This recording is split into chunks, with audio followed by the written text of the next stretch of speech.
أقسم اليمين أنني أقول الحق وكل الحق أمام الله وأمام الشعب الجزائري.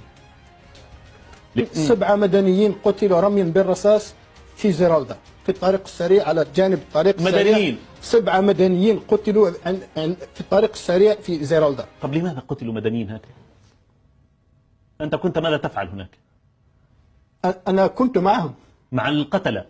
أنا كنت معهم. هل كانوا ملثمين؟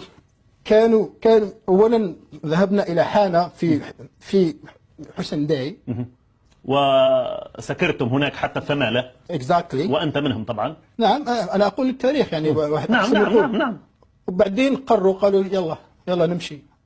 أنا ما كنت على علم باللي رايحين يدير يعني زي ما قلت من قبل مرات يتكلموا يقولوا راح نديروا مرات آخر لحظة ومشينا ونحاول كل شيء ولثموا. كانوا يتلثمون. كانت اللحاء موجودة في السيارة. نعم كانت عندهم أشياء في السيارة دائما. أجهزة السيارات كان أشياء لحية.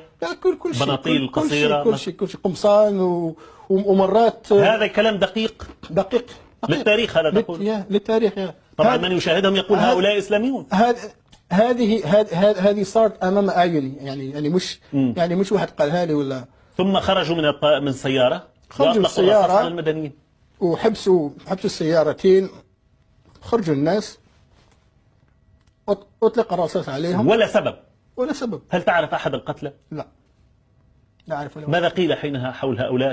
تذكر أنت في الإعلام في كذا؟ في الغد خرجت الصحف الوطنية أو الصحف الحكومية تقول عملية إرهابية في زيرالدا ذهب ضحيتها 7 مدنيين بخبر بسيط. والقتلى مجهولون. لكن أنا أعرفهم وأعرف أسماءهم. أعطيني أسماء القتلة بالاسم. أنا أقول لك يعني بالاسم من كانوا معك في السيارة بما فيهم أنت طبعا ستقف يوما ما أمام المحكمة.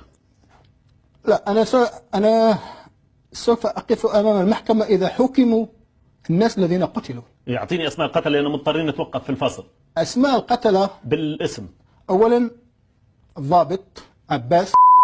عباس هذا الذي عباس كان معك. نعم. كان أيضا طازير المدعو زبير. وأيضا حسان.